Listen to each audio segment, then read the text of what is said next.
শুভ সকাল সুপ্রিয় দর্শক, আপনাদের সবাইকে অনেক অনেক শুভেচ্ছা জানিয়ে আমন্ত্রণ জানাচ্ছি ডিপিআরসি এর সৌজন্যে স্বাস্থ্য বিষয়ক অনুষ্ঠান ফার্স্ট এইডে। আপনাদের সাথে আছি আমি ডাক্তার ফাতিহা শাফি, আর থাকছি অনুষ্ঠানের পুরোটা সময় জুড়ে। দর্শক, আপনারা জানেন আমরা এই অনুষ্ঠানে চেষ্টা করি যে কোনো ব্যথা সংক্রান্ত বা বাত বিশেষজ্ঞ বা অন্যান্য যে কোনো বিষয় নিয়ে আলোচনা করার জন্য। আজও এর ব্যতিক্রম নয়। আজ আমরা অনুষ্ঠানের বিষয়বস্তু চূড়ান্ত করেছি আর্থ্রাইটিস রোগের আধুনিক চিকিৎসা। আর এই বিষয়ে কথা বলার জন্য আমাদের সাথে থাকছেন বিশেষজ্ঞ একজন চিকিৎসক। আমাদের সাথে অতিথি হিসেবে আছেন ডাক্তার মোহাম্মদ শফিউল্লাহ প্রধান, বাত ব্যথা, প্যারালাইসিস ও রিহ্যাব ফিজিও বিশেষজ্ঞ, টিপিআরসি। আমন্ত্রণ জানাচ্ছি আপনাকে আমাদের আজকের এই আয়োজনে। আপনাকে অনেক ধন্যবাদ। জি, আমরা আজকে আর্থ্রাইটিসের আধুনিক চিকিৎসা সম্পর্কে আলোচনা করতে যাচ্ছি। আধুনিক চিকিৎসা কী কী আছে সেই বিষয়গুলো নিয়ে আমরা জানবো পরবর্তীতে, কিন্তু তার আগে জেনে নিতে চাচ্ছি যে আর্থ্রাইটিস বা যেটিকে আমরা বাত রোগ বলে থাকি অনেক ক্ষেত্রে, এটি বলতে আসলে আমরা কি বুঝবো? আপনাকে ধন্যবাদ। আসলে আর্থ্রাইটিস শরীরের জোড়ার রোগ। আর্থো মিন্স জয়েন্ট বা জোড়া, আইটিস মানে প্রদাহ। মানে যদি আমাদের শরীরের যে কোনো জোড়া, সেটা হতে পারে কোমর, হাঁটু, কাঁধ, হাতের আঙ্গুল, পায়ের আঙ্গুল, যে কোনো জয়েন্টে যদি কোনো প্রদাহ হয় বা ইনফ্লামেশন হয়, আমরা ডাক্তারের ভাষায় বলে থাকি, সেই প্রদাহকেই আমরা মূলত আর্থ্রাইটিস বলে থাকি। কিন্তু বাংলাদেশে সাধারণ মানুষ এটাকে অনেকে বাত রোগ বলে থাকে, অনেকে যে কোনো ব্যথা বেদনা বা জয়েন্টে একটু প্রবলেম হলে এটাকে বাত বলে থাকে। কিন্তু এই বাত রোগটা মূলত অনেকগুলা বিভিন্ন মেডিকেল ডিসঅর্ডার নিয়ে, মানে ডাক্তারি ডিসঅর্ডার নিয়ে কিন্তু বাত রোগ সমষ্টিগতভাবে হয়ে থাকে। তার মধ্যে অন্যতম হচ্ছে আর্থ্রাইটিস, যেটা আপনি আজকের বিষয়। এবং এই আর্থ্রাইটিস রোগীর সংখ্যা শুধু বাংলাদেশে না, সারা পৃথিবীতে প্রচুর। এবং বাংলাদেশে আর্থ্রাইটিস রোগীর সংখ্যা ডে বাই ডে বেড়েই চলছে। একটা আর্থ্রাইটিস রোগ বা এই জয়েন্টের রোগ, এটা যে কোনো বয়সে যে কোনো সময় হয়ে যেতে পারে। একটা সুস্থ মানুষে হঠাৎ করে হতে পারে, বয়সজনিত ডিজেনারেশনের কারণে হতে পারে, একটা বাচ্চা জন্মগতভাবে আর্থ্রাইটিস প্রবলেম নিয়ে জন্মাতে পারে, বা কোনো মানুষ বিভিন্ন চলাফেরা, কাজকর্ম, উঠা বসায় যে কোনো সময় তার এই রোগটা দেখা দিতে পারে। যে কোনো বয়সেই সে এই রোগের আসলে সম্মুখীন হয়ে যেতে পারে। এবং এটি আপনি যেরকমটা বললেন যে অনেক র্যাপিডলি আসলে ইনক্রিজ করছে, এবং আমরা যে কোনো ঘরে ঘরেই আসলে দেখে থাকি যে আর্থ্রাইটিসের একজন না একজন রোগী পাওয়া যাচ্ছে। জানতে চাইবো যে এই যে রোগটি হচ্ছে এবং এটি খুব দ্রুত প্রভাব বিস্তার করছে, তো সেটার পেছনে আসলে কারণ কি বা কি কি ফ্যাক্টরস কাজ করে? আপনাকে ধন্যবাদ। আসলে এটা বিশাল একটা মেডিকেল সায়েন্সের একটা জায়গা এবং অনেকগুলো ফ্যাক্টর জড়িত। প্রথমত যদি আমরা দেখি আর্থ্রাইটিসের টাইপস, আমরা প্রায় 200 প্রকারের টাইপসে আমরা ভাগ করতে পারি। কিন্তু কমনলি যে টাইপসগুলো হচ্ছে ডিজেনারেটিভ আর্থ্রাইটিস। যেমন হাঁটুর কমন সমস্যা দেখবেন, একটু বাসায় বয়স্ক একটা লোক কেউ যদি থাকে, বাবা মা বা সিনিয়র দাদা দাদি, এরা সবাই একটা হাঁটু ব্যথা বা কোমর ব্যথার কথা বলবেই। তো এই যে বয়সজনিত একটি এজিং প্রসেস জনিত ডিজেনারেটিভ চেঞ্জ আসতে পারে, হাঁটুতে ক্ষয় হতে পারে, যেটা আমরা বলি এজিং প্রসেস জনিত। বয়োবৃদ্ধির সাথে সাথে এই রোগগুলা দেখা দেয়, যেটা হচ্ছে অস্টিওআর্থ্রাইটিস। একেবারেই কমন। আমরা যদি নারী পুরুষ নির্বিশেষে দেখি, মহিলাদের 40-45-এর পরে, পুরুষদের 50-র পরে এই রোগে ভুগবেই প্রতিটি মানুষ। কে হয়তো ভুগতেই থাকবে, কে হয়তো কিছুদিন ভোগার পর এটা হচ্ছে কি, একবার প্রদাহ বাড়লে পেইন হয়, আবার যখন কিছুটা সাবসাইড হয় বা ইনফ্লামেশনটা কমে আসে, তখন পেইনটা কমে আসে, বাড়ে কমে। কারণ লাইফস্টাইলের সাথে জড়িত। আপনি জীবনযাপন কিভাবে করছেন, এটা কিভাবে ট্রিটমেন্ট করছেন, বা আপনি রোগটাকে আপনি কিভাবে নিয়ন্ত্রণ করতেছেন, তার উপর নির্ভর করে। তো এই যে অস্টিওআর্থ্রাইটিস, এটা বয়সজনিত, যে কোনো বয়সে একটু 50 বা 40 আপ মহিলা পুরুষ এটা কমন হবেই। এবং এটা দেখবেন অনেক সময় মানুষ বলতেছে যে সে রাতে ঘুমাতে পারে না, এই কাত হতে ও কাতে হতে কোমর ব্যথা করে, বা হাঁটুটা হঠাৎ করে ফুলে গিয়েছে একটু বয়স হলে, বা যাদের দীর্ঘদিন ডায়াবেটিসের রোগী দেখবেন বলবে যে আমার চুল বাঁধতে কষ্ট হচ্ছে, বা টয়লেট ইউজ করতে, হাত দিতে সমস্যা, জামা গায়ে দিতে কষ্ট, শোল্ডারে ব্যথা, অনেক সময় আপনার হাঁটু বা অ্যাঙ্কেল জয়েন্ট অনেক সময় যে একটা জোড়া ফুলে গিয়েছে বা ব্যথা হচ্ছে বা লাল হয়ে গিয়েছে। তো এটা অস্টিওআর্থ্রাইটিস একেবারেই কমন। আর কিছু আর্থ্রাইটিস আমাদের জেনেটিক্যাল ফ্যাক্টর দায়ী, মানে আমরা বলি যে পূর্বপুরুষ থেকে পরবর্তী প্রজন্ম হতে পারে, যেমন মহিলাদের কমন রিউমাটয়েড আর্থ্রাইটিস।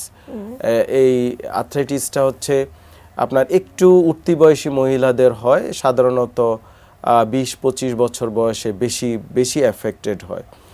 তদ্রূপ ছেলেদেরও যেমন অ্যানকাইলোজিং স্পন্ডিলাইটিস। বাট এই আর্থ্রাইটিস সেটা আপনার জেনেটিক্যাল ফ্যাক্টর হোক বা অটোইমিউন ডিসঅর্ডার হোক বা যে কোনো কারণেই হোক, এটা কিন্তু কিছু আর্থ্রাইটিস মহিলাদের বেশি হয়, কিছু আর্থ্রাইটিস ছেলেদের বেশি হয়। কিন্তু ক্লিনিক্যাল ফিচার যদি আপনি দেখেন, মানে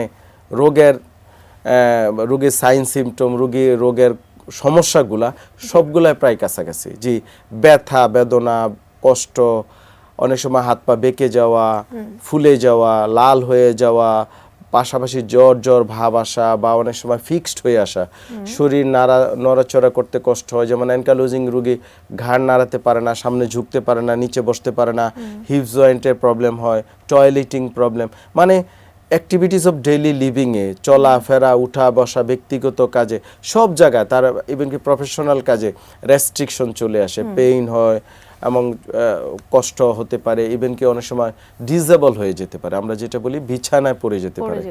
এটা একেবারেই কমন। আবার আপনি যদি বাচ্চাদের দেখেন, উঠতি বয়সী জুভেনাইল ইডিওপ্যাথিক আর্থ্রাইটিস বা বিভিন্ন ইনফেকশন জনিত আর্থ্রাইটিস বাচ্চাদের হয়, যেমন হিপ জয়েন্টের সমস্যা বাচ্চাদের প্রায় আমরা পাই, পার্থেস ডিজিজ, বিভিন্ন ইনফ্লামেশন বা ইনফেকশনের কারণে হতে পারে। যে কোনো বয়সে, যেমন টিউবারকুলার আর্থ্রাইটিস আমরা প্রায় পেয়ে থাকি, হাঁটুতে এফেক্টেড বা স্পাইনে, মেরুদণ্ডে বা আপনার হিপ জয়েন্টে প্রায় আমরা পাই। অনেক সময় আপনার প্যাথোলজি হতে পারে, যেমন ক্যান্সার থেকে হতে পারে এটা, বাট মানে less common. But most of the আর্থ্রাইটিসই হচ্ছে আপনার অটোইমিউন ডিসঅর্ডার, বয়সজনিত। তারপরে হচ্ছে আপনার কাজের পেশাগতভাবে হতে পারে। ধরেন কিছু ওয়ার্কার আছে আপনি নিচে ফ্লোরে বসে বসে কাজ করে, সামনে ঝুঁকে হাঁটু গেড়ে বসে কাজ করা, মা বোনদের কাজ, বা যারা টাইলসের কাজ করে বা বিল্ডিং এর কাজ করে, কনস্ট্রাকশন বা ওয়েল্ডিং এর কাজ, খেতে খামারের কাজ, তাদের যে অলওয়েজ সামনে ঝুঁকে নিচে বসে যখন কাজ করে, তখন ওয়ার অ্যান্ড টিয়ার, মানে বারবার প্রদাহ হতে থাকে, ইনজুরি হতে থাকে। যে কোনো ইনজুরি থেকে সেকেন্ডারিলি আপনার কিন্তু আর্থ্রাইটিস বা ডিজেনারেটিভ চেঞ্জ চলে আসে। তারপরে স্পোর্টসের সাথে যারা জড়িত, আঘাত পেয়ে রোড অ্যাক্সিডেন্ট পড়ে গেলে, দেন সেকেন্ডারিলি আপনার এই আর্থ্রাইটিস ডেভেলপ করতে পারে। আচ্ছা, অনেকগুলো কারণই আপনি বললেন খুবই ক্লিয়ারলি। এবার জানতে চাইবো যে আপনি যেরকমটা বলছিলেন যে বিভিন্ন সিমটমসের কথা, যে জ্বর আসে বা ব্যথা হয়ে থাকতে পারে, তো এই ব্যথাগুলোর আসলে কি কোনো নির্দিষ্ট সময় আছে, নাকি এটি সারাদিনই হতে পারে বা রাতে হতে পারে বা দিনে হতে পারে, এরকম কি কোনো বিষয় আছে কিনা? আসলে এক এক আর্থ্রাইটিসের ক্ষেত্রে এক এক রকম, এবং এটা আসলে মোস্ট অফ দ্য আর্থ্রাইটিসই কিন্তু ক্রনিক ডিজিজ। আমরা যদি দেখি, ক্রনিক মানে দীর্ঘদিন এফেক্টেড বা আক্রান্ত থাকে, অনেকে এই আর্থ্রাইটিস নিয়ে মারা যেতে হয়। তো মূলত এই আর্থ্রাইটিসগুলা যেহেতু ক্রনিক ডিজিজ, তাহলে আপনার সবসময়ই থাকতে পারে। তবে হ্যাঁ, কিছু আর্থ্রাইটিসের ক্ষেত্রে সমস্যাগুলো রাতে বাড়ে, যেমন রিউমাটয়েড আর্থ্রাইটিস। রাতের বেলা আস্তে আস্তে সারাদিন মোটামুটি রোগী চলাফেরা করতে পারে, যখনই ঘুমাতে যায় আর ঘুমে রাতে নড়াচড়া করতে পারে না, সকালে ভোরে সে উঠতেই পারে না। এবং মোস্ট অফ দ্য আর্থ্রাইটিসগুলি রাতে বেশি আপনার বেড়ে যেতে পারে। আর কিছু আর্থ্রাইটিস হচ্ছে কাজকর্ম চলাফেরার সাথে কিছুটা ইনভলভমেন্ট, ধরেন যখন মুভমেন্টে যাবে, চলাফেরা করবে, কাজে যাবে, তখন এটা বেড়ে যেতে পারে। মুভমেন্টে গেলে বেড়ে যেতে পারে, স্পেশালি যেগুলো ইনফেকশন জাতীয়, যেমন আপনার টিউবারকুলার আর্থ্রাইটিস, পার্থেস ডিজিজ, বাচ্চাদের যে বাচ্চা খেলতে যেতে পারছে না, চলাফেরা করলেই সমস্যাগুলো বাড়ে। আর যেমন অস্টিও আর্থ্রাইটিস, এটা কিন্তু অলওয়েজ একই টাইপের থাকে, মুভমেন্টে গেলেই পেইনটা আসে। অটোইমিউন ডিসঅর্ডারগুলো মোস্ট অফ দ্য যেটা হয়, যেমন রিউমাটয়েড আর্থ্রাইটিস বা স্পন্ডলো আর্থোপ্যাথি বা আমরা সেরো পজিটিভ নেগেটিভ যে কোনো আর্থ্রাইটিসগুলো আপনার রাতের বেলা সমস্যাটা বেশি বেড়ে যেতে পারে। আচ্ছা, তো এগুলো আসলে ডায়াগনোসিস করার জন্য আসলে কি কি পদ্ধতি আসলে ব্যবহার করে থাকেন আপনারা? আসলে আর্থ্রাইটিসটা যেহেতু মোস্ট অফ দ্য কেস আমরা বলছিলাম যে ক্রনিক, প্রথমত রুগীর যে সাইন সিমটম, এটা রুগী নিয়ে আসবে। রুগী বলবে যে দীর্ঘদিন সে হাঁটু ব্যথা ভুগছে, বা হাঁটুটা ফুলে যাচ্ছে, বা যে কোনো জোড়া শরীরের ব্যথার সাথে একটু লাল হয়ে যাওয়া, ফুলে যাওয়া, এবং অনেক সময় রুগী বিভিন্ন স্টিফনেস নিয়ে আসতে পারে, জি হাত বেঁকে গিয়েছে বা ডিফর্মিটি, হাত নাড়াতে পারছে না, একটা গ্লাস ধরতে তার কষ্ট, খাবার খেতে পারছে না, এটা একেবারে কমন সমস্যাগুলো। রুগী সাথে সাথে রুগী অত্যধিক দুর্বলতার কথা বলবে, যে আমার খুব দুর্বল, ক্লান্ত, বা মুভমেন্ট করতে পারি না, মুভমেন্ট করতে গেলেই তার পেইনটা বেড়ে যায়, এটা একেবারে কমন। এইটার সাথে আমরা যেটা করি ফিজিক্যাল বিভিন্ন অ্যাসেসমেন্টের মাধ্যমে আমরা ধরেন জয়েন্টগুলো আমরা রেঞ্জ অফ মোশন দেখি, মুভমেন্ট করে দেখি, তাকে পালপিটেশন করে দেখা হয়। তারপরে হচ্ছে কিছু মানে রুটিন টেস্টের মধ্যে আমরা ইনভেস্টিগেশন, এক্সরে একেবারেই কমন, আমরা প্রায় ব্যবহার করি এক্সরে বা সিটি স্ক্যান, অনেক সময় এমআরআই, এবং কিছু ব্লাড টেস্ট আছে যেটা আমরা আর্থ্রাইটিস রোগ আইডেন্টিফাই করতে আমাদের জন্য একেবারেই সহজ। মানে কিছু রোগ আছে আমরা যে আমরা বলছিলাম জেনেটিক ফ্যাক্টর দায়ী, যেমন HLA-B27 অ্যানকাইলোজিং স্পন্ডিলাইটিসের ক্ষেত্রে, রিউমাটয়েড ফ্যাক্টর পজিটিভ পাইতে পারি আর্থ্রাইটিসের অন্যান্য ক্ষেত্রে, বিভিন্ন অ্যান্টিনিউক্লিয়ার অ্যান্টিবডি বা অ্যান্টি-ডিএসডিএনএ, বিভিন্ন আপনার সেরোলজিক্যাল টেস্ট আছে যেগুলোর মাধ্যমে আমরা কনফার্ম করতে পারি যে এই জাতীয় আর্থ্রাইটিস। জি, অসংখ্য ধন্যবাদ আপনাকে। আমরা এই বিষয়গুলো নিয়ে আরো আলোচনা করতে যাচ্ছি, আমাদের অনেক দর্শকও আছেন এই বিষয়গুলো নিয়ে, অনেক জিজ্ঞাসা আছে তাদের, আমরা ওই বিষয়গুলো নিয়ে আসলে আলোচনা করতে যাব। তার আগে নিয়ে নিচ্ছি ছোট্ট একটি বিজ্ঞাপন বিরতি। দর্শক, সময় হয়ে গেল ছোট্ট একটি বিজ্ঞাপন বিরতির, কোথাও যাবেন না, আমাদের সাথেই থাকুন।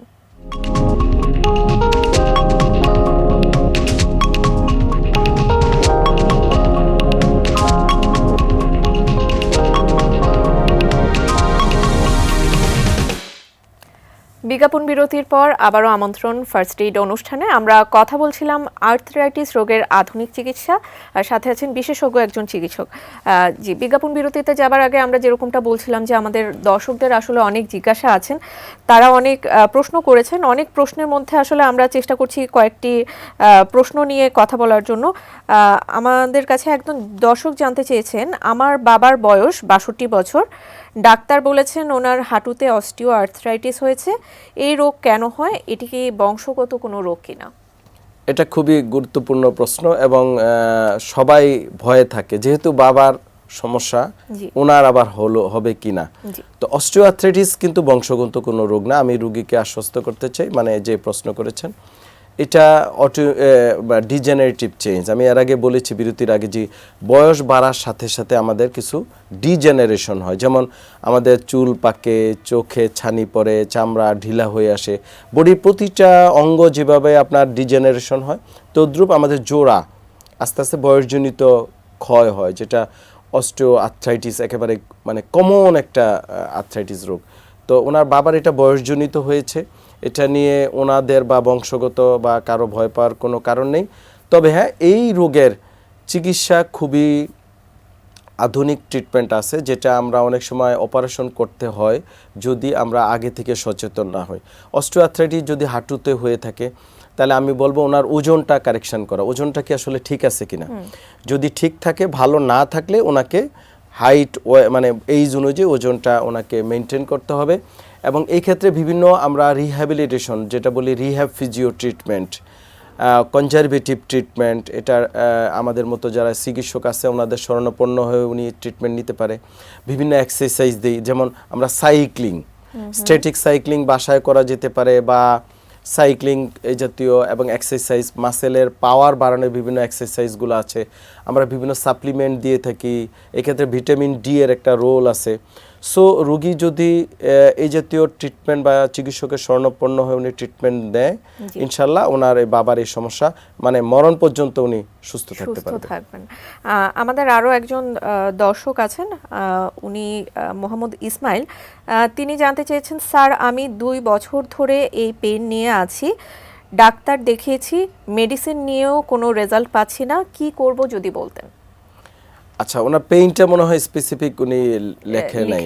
আচ্ছা, পেইন 2 বছর মানে হচ্ছে, আমি বলছি ইতিপূর্বে যে ক্রনিক মানে যদি মোর দেন 2-3 মাসের বেশি হয়ে যায় কোনো কেস, তখন আমরা বলি ক্রনিক। এবং ক্রনিক পেইনগুলা এটা যে কোনো কারণে হতে পারে, আর্থ্রাইটিস থেকে হতে পারে, বা ধরেন আঘাতজনিত সমস্যা থেকে হতে পারে। আমরা প্রায়ই দেখি যে আমাদের যারা বিভিন্ন বিদেশে থাকে তারা কিন্তু একটা আঘাত পেয়েছিল কোনো এক কারণে, দেশে আসছে, ভালো ছিল, আবার যখন কাজে ফিরে গেল আবার তার ব্যথাটা চলে আসছে। তো যে কোনো আঘাত পরবর্তী কিন্তু পুনর্বাসন, রিহ্যাব ট্রিটমেন্ট, রিহ্যাব ফিজিও খুবই ইফেক্টিভ। এই ক্ষেত্রে আমরা বিভিন্ন এক্সারসাইজ দিয়ে থাকি এবং আঘাত যে কারণে হলো সেটা আইডেন্টিফাই করা, ধরেন কাজের থেকে হতে পারে আঘাত, বসার থেকে হতে পারে, ওই আঘাতটা যেন পুনঃ না হয় এবং বিভিন্ন ইলেকট্রোথেরাপি, এক্সারসাইজ, প্রয়োজনে আমরা বিভিন্ন সাপ্লিমেন্ট দিয়ে থাকি। এগুলাতে এইভাবে চিকিৎসার মাধ্যমে কিন্তু রোগীগুলা সুস্থ থাকা সম্ভব। জি, আমাদের আজকের অনুষ্ঠানের বিষয়বস্তু যেরকমটা রাখা হয়েছে যে আর্থ্রাইটিসের আধুনিক চিকিৎসা। আমরা জানি যে চিকিৎসা বিজ্ঞানের উৎকর্ষের সাথে সাথে আর্থ্রাইটিসেরও অনেক উন্নত চিকিৎসা বের হয়েছে। সেই চিকিৎসা পদ্ধতিগুলো সম্পর্কে জানতে চাইব।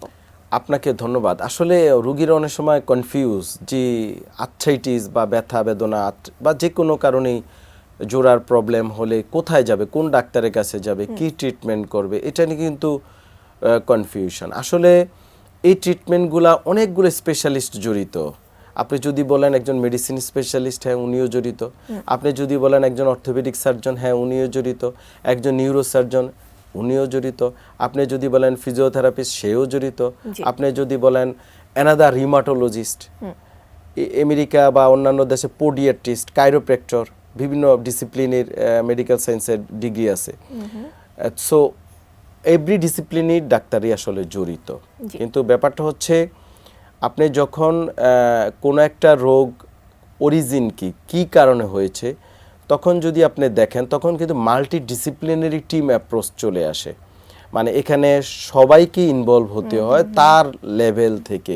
ধরেন আপনি একটা অটোইমিউন ডিসঅর্ডারের কথা আমরা বললাম, রিউমাটয়েড আর্থ্রাইটিস, মহিলাদের কমন, বা বলে গাউটি মানে গিট বাত অনেকে বলে গ্রামের ভাষায়, হাত পা বেঁকে যায়, অনেক সময় একেবারে ব্যথা, তীব্র জ্বর ভাব, জোড়া ব্যথা হয়। তো এই ক্ষেত্রে কিছু ঔষধ দেওয়া হয়, যেমন ডিজিজ মডিফাইং ড্রাগস, ধরেন সালফাসালাজিন আমি বলে দিচ্ছি, মিথোট্রেক্সেট, তারপর টোফাসিটিনিব, উপাসিটিনিব, পাশাপাশি বিভিন্ন ব্যথার ওষুধ, অনেক সময় স্টেরয়েডাল, নন স্টেরয়েডাল। তো এই প্রাইমারিলি এই ট্রিটমেন্টটা আসলে একজন মেডিসিন স্পেশালিস্ট করে অথবা একজন রিউমাটোলজিস্ট। আচ্ছা, সে তার অংশটা অ্যাপ্লাই করে থাকে। কিন্তু রোগী এই রোগের কারণে দেখা যাবে সে টোটালি বিছানায় পড়ে যায়, ডিসেবল হয়ে পড়ে।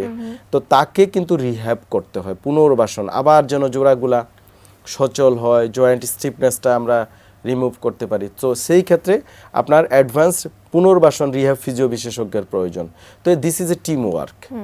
ধরেন উনি ওনার সাইডটা দেখবে, আমরা আমাদের সাইডটা দেখব, যে এই যে একটা টিম ওয়ার্কের মাধ্যমে যখন এটা করা হয়, এবং উন্নত বিশ্বে কিন্তু এভাবেই হয়ে থাকে।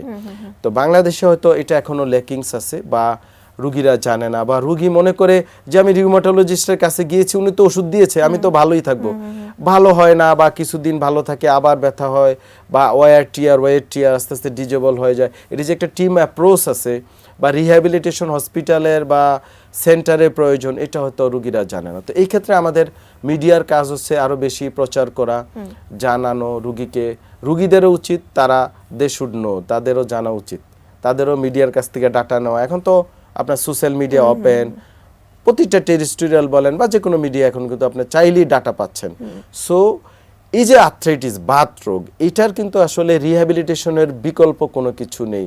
আপনি কতদিন ব্যথার ওষুধ খাবেন, এটা কখনো সম্ভব না। এটার একটি সাইড ইফেক্টও আছে। প্লাস আপনার আস্তে আস্তে যে আপনি ডিসেবল হয়ে পড়ছেন, সেটাতে এটা আপনাকে রিকভারি করতে গেলে আপনাকে ফিজিওথেরাপির কোনো বিকল্প কিছু নেই। সো এই যে একটা জানা এবং মডার্ন ট্রিটমেন্ট আছে, এবং কম্বিনেশন রিহ্যাব টিম ওয়ার্কের মাধ্যমে এই রোগীগুলোকে আমরা সামাজিকভাবে, পারিবারিকভাবে, মানে ব্যক্তিগত লাইফে তাকে কিন্তু সুস্থ রাখতে পারি। অনেক সময় আমার কাছে অ্যানকাইলোজিং স্পন্ডিলাইটিস রোগী আসে, রিউমাটয়েড আর্থ্রাইটিস রোগী আসে, দীর্ঘদিন রোগ ভোগের পরে আফটার ডিসেবিলিটি নিয়ে আসে, মানে এখন হাঁটতে পারে না, হুইল চেয়ারে আসছে, নিয়ে আসছে আত্মীয় স্বজন। হোয়াই, কেন এতদিন পর?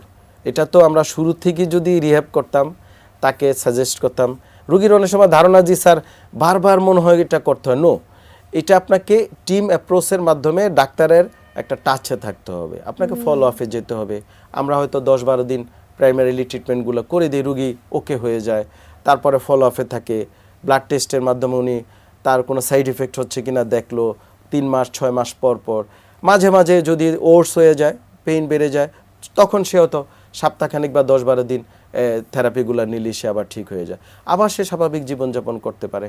সে কিন্তু ওই যে একেবারে কুজো হয়ে যাওয়া, ডিসেবল হয়ে যাওয়া, আমি যেটা বলছি যে আধুনিক ট্রিটমেন্ট বলতে ট্রিটমেন্ট কিন্তু সে প্রাচীনকাল থেকেই আছে, কিন্তু আমাদের জানার অভাব যে আমরা কোথায় যাব, কার কাছে যাব, বা রোগী মনে করে এক ডাক্তারের কাছেই সব ট্রিটমেন্ট পাওয়া যায়। তো এই যে একটা থিম বা চিন্তা, এটা থেকে আমাদের বের হয়ে আসতে হবে।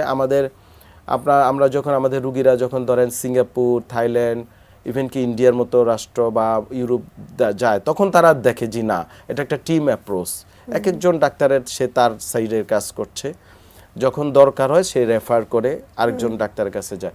তখন কিন্তু আমরা এই ডিসেবিলিটিগুলা উই ক্যান মিনিমাইজ, বা আমরা ধরেন অপারেশনের প্রয়োজন লাগে না, রুগী কাজের মধ্যেও সে থাকতে পারে, সে তার ব্যক্তিগত জীবনযাপন সবই করতে পারে। একটা আর্থ্রাইটিস রুগীর যে কি দুর্বিষহ জীবন, যেহেতু আমরা নিয়মিত রুগীগুলা দেখি যে তাদের পারিবারিক জীবন থাকে না, দাম্পত্য লাইফ থাকে না, তার বাচ্চা কাচ্চার সাথে তার রিলেশন নষ্ট হয়, হাজব্যান্ড ওয়াইফের রিলেশন নষ্ট, সামাজিকভাবে সে অবহেলিত, সে তো বিছানায় পড়ে থাকে। সো এটা আমাদের জানাতে হবে যে অনেক রকমের সমস্যারই আসলে সমাধান আছে করে থাকে, এবং এগুলোর যথাযথ সমাধানও আপনারা দিয়ে থাকেন। অসংখ্য ধন্যবাদ আপনাকে। আপনার মাধ্যমে আর্থ্রাইটিসের মতো বার্নিং একটি ইস্যুর যে আধুনিক চিকিৎসা পদ্ধতি রয়েছে সেই বিষয়গুলো সম্পর্কে আমরা জানতে পারলাম, এবং আমাদের দর্শকরাও আসলে সমানভাবে উপকৃত হয়েছে আমি আশা করছি। যে আপনাকে অনেক ধন্যবাদ, এটি নিউজ দর্শক এবং কলাকৌশলী সবাইকে অসংখ্য ধন্যবাদ। দর্শক ধন্যবাদ আপনাদের আমাদের সাথে থাকার জন্য। পরবর্তী পর্ব দেখার আমন্ত্রণ জানিয়ে আজকের মতো এখানেই শেষ করছি। সবাই ভালো থাকবেন, সুস্থ থাকবেন, আর এটিএন নিউজের সাথেই থাকবেন।